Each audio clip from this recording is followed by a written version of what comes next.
Please. Good morning. Good morning. Can be better. One last time. Good morning. Good morning. All right. Thank you so much. So I'll probably take about 15 minutes.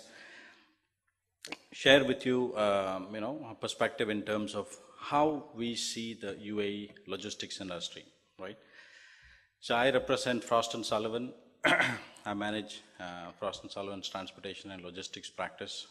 Like Ken said, been based in the region for a while now, but spent most of my time in the past in Asia Pacific. So close to about 15 years in Singapore, Malaysia. So, so here in this, in fact, one of the interesting points was the opening pointers of Sanjeev were more like, outlines of my presentation. So we never spoke previously, but it was so connected that actually sort of validated some of the things that I'm going to walk you through here. So what I would cover is just touch a little bit in terms of, a global trend. I think a lot of us, we have had a, not so fantastic year, so many challenges. So you will see some of those challenges in data. I think no exceptions. I think, predominantly because of oil, this region had seen a significant impact. And of course, some of the other regions had some implications more from the perspective of trade. And given the fact that logistics dependent on hugely on trade, like, you heard Sanjeev talking about how critical is trade and how agencies are promoting trade in a significant manner and so on. Then we'll take stock in terms of where are we as an industry in terms of UAE logistics space. There are some key trends which you'll see more as a flow from what Sanjeev was talking about. An interesting point is some of the points that I'm going to share with you are more detailed topics that you're going to encounter during the later part of today as well as tomorrow. So that was all the more interesting. Excuse me. And then finally, in terms of the way forward, how do we see from an overall logistics industry perspective? So global trends. So like I said, we have had some serious challenges in terms of the overall from a geopolitical, economic, excuse me, and financial aspects. So we have had issues in terms of in some places, like in terms of commodity prices or oil prices, and in some cases like large economies, like for example, China slowing down, and also although India and other markets, larger markets in Southeast Asia were expected to perform better, I think overall it has still not been very exciting. Plus also you would see that there were a lot of other issues, like for example we faced here in terms of like say the Qatar issue, as well as now look forward to the next session in terms of the VAT, because tax implications is also another interesting turn for any region.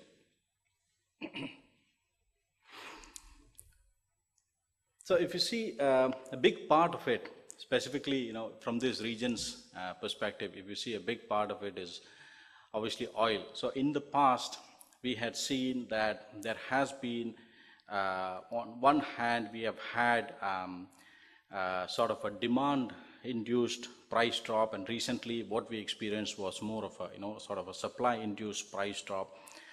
And it is anticipated that oil is supply is likely to outpace consumption over the next year or so to reach almost 100 million barrels per day, with also non-OPEC, although OPEC countries have restrained themselves, but there will be a lot more from a supply standpoint from the non-OPEC countries.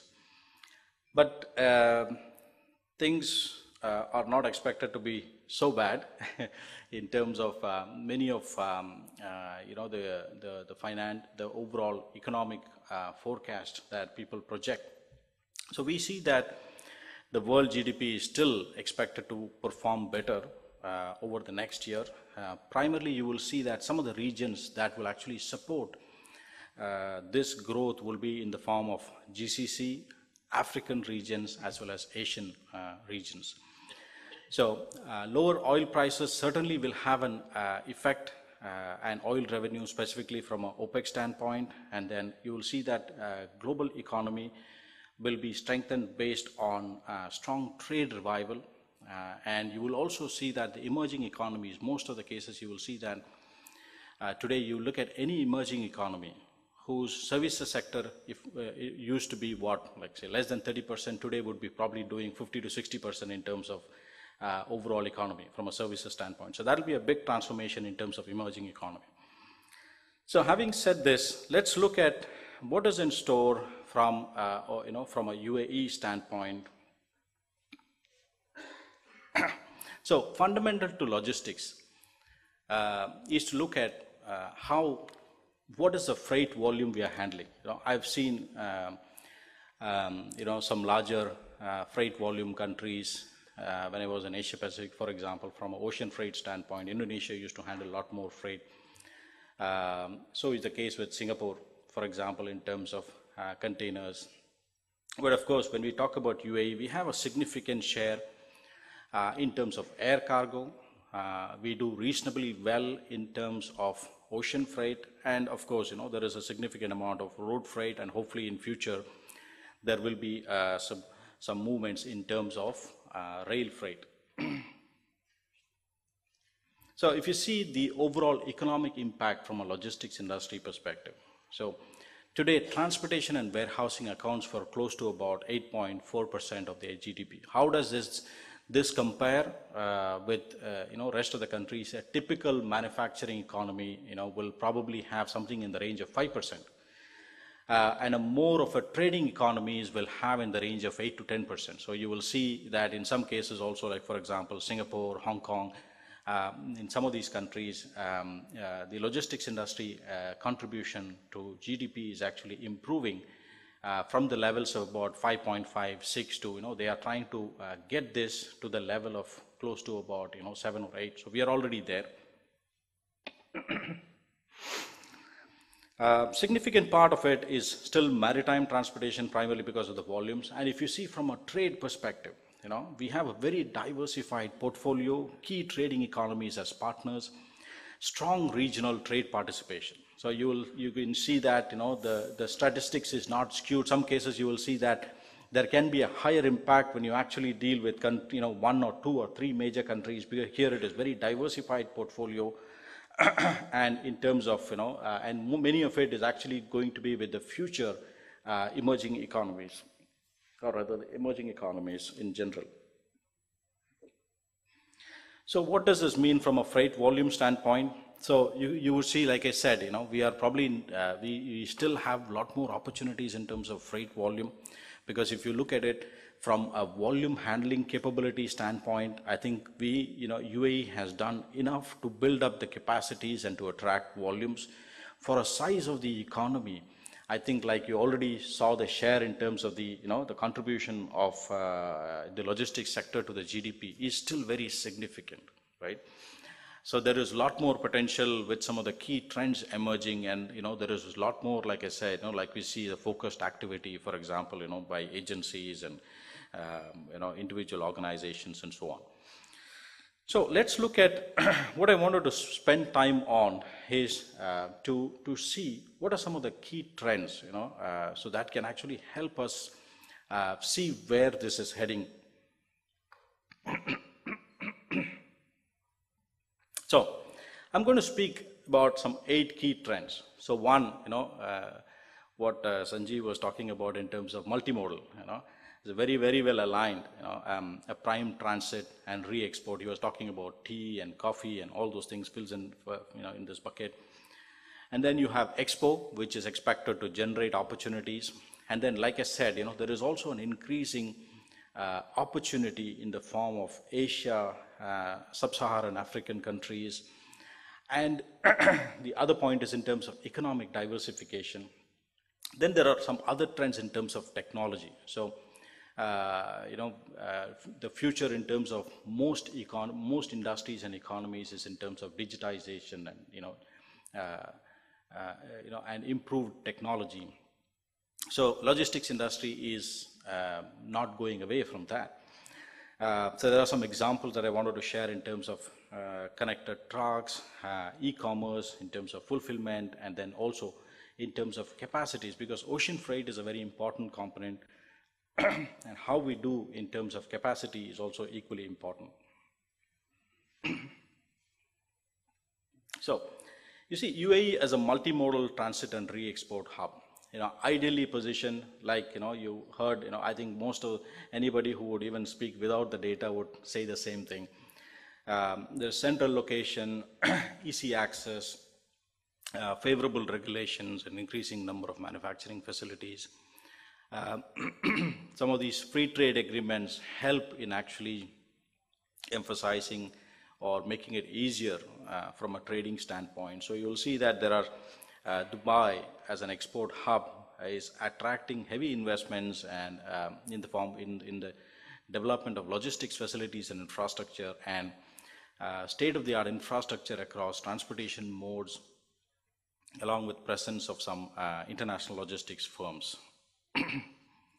The other interesting trend is obviously Expo 2020. Sorry, just recovering from a bad throat. So Expo 2020, and in terms of infrastructure development, there is so much amount of activity, and this is actually going to create in terms of opportunities, in terms of volume of commodities and so on. The other is in terms of increasing trade with Asia, sub-Saharan African countries and so on. So the growth drivers are in the form of economic growth in the East, rapid growth of the sub-Saharan economies, and UAE's ideal position, as we started off with. So you will see there are some of the major economies in both locations, both parts of the world, have got consistent and significant trade volume growth in terms of UAE. And the other is in terms of economic diversification, industrialization. We see that these free zones and investments, and in terms of also potentially the railway network and so on, aligning with the UAE Vision 2021, and in terms of the other Abu Dhabi economic vision in terms of 2030 and so on, will help in boosting the freight volumes. Now, the other interesting thing that you will see coming through is in terms of technological disruptions. So drones. So you will see drones in the form of package deliveries, last mile deliveries, and also real-time container tracking, robotics, and more of online freight services platforms coming up, creating new business opportunities in the form of cloud infrastructure service providers, drone-based last mile deliveries, and online freight marketplace. We are already seeing some activity in terms of new and upcoming startups in the form of companies that are coming up in the form of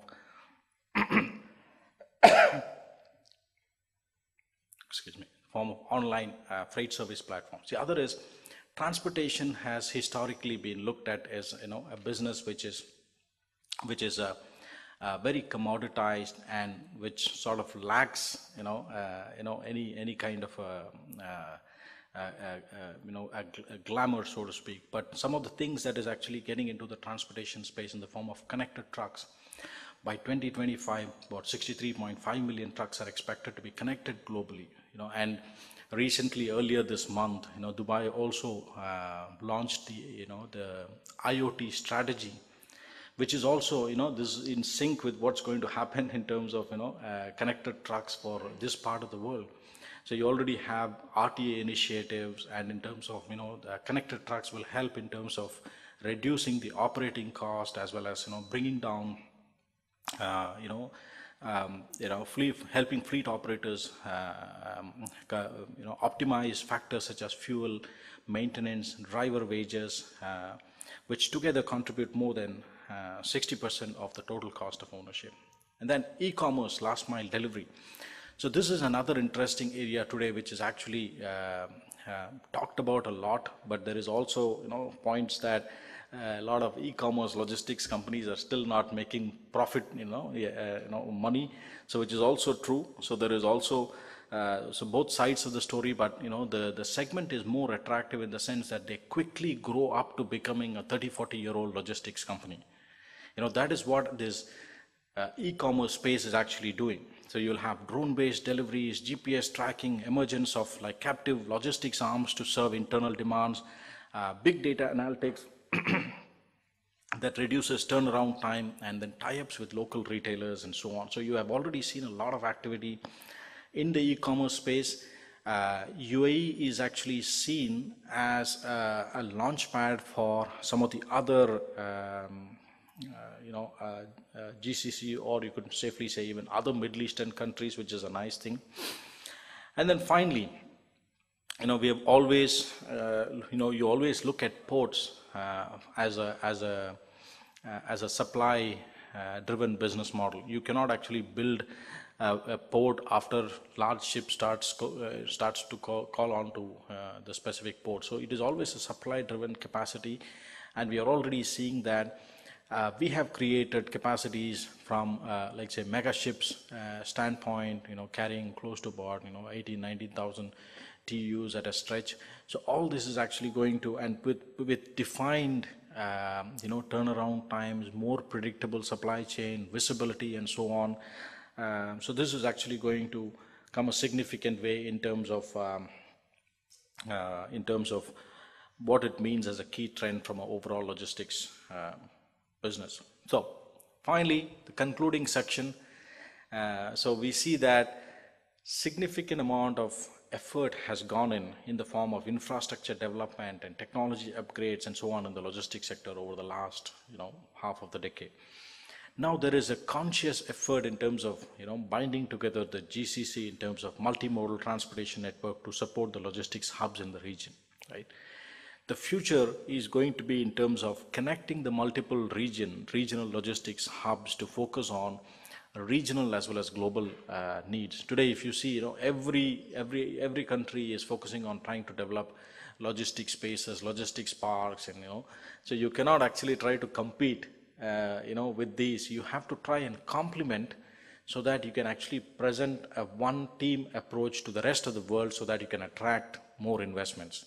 Because I have seen cases in Southeast Asia where, every state, for example, I used to live in Malaysia for some time. Every state wanted to create a halal port, and you didn't have so much of volumes for every state to create a halal port.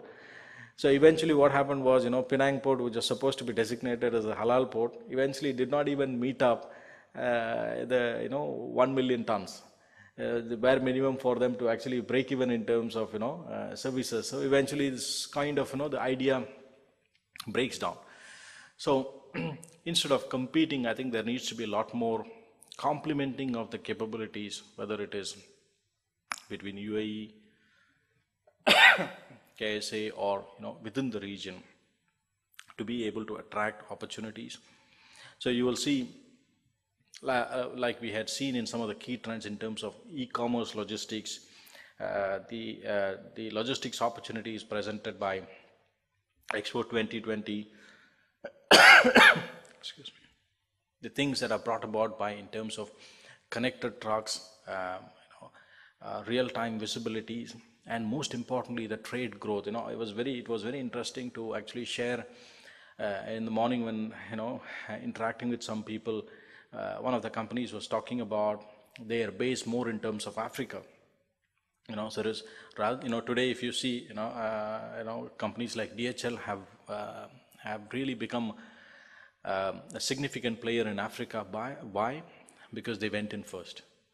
Today, other companies are evaluating and seeing, how can we invest like, like DHL and be in a position to actually compete in the market along with, local companies. So identifying these opportunities early on is very important to be in a position for the first mover advantage.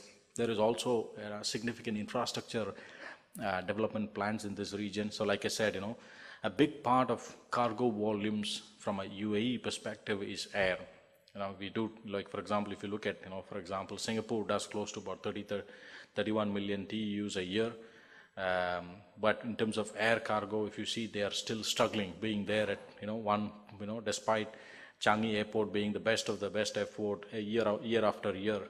Passenger side is great, but if you look at freight, they are still hovering between 1.6 to probably 1.8 million tons of air freight. But we have probably, as a country, we have crossed more than 4 million tons, and we are in sort of the big league in terms of air cargo. So future investments in terms of air, that is going to be a big plus, also benefiting some of the emerging business segments like e-commerce, and also helping attract, like we heard in the morning, Sanjeev talking about, being the re-export hub, being in the, utilizing a position strategically.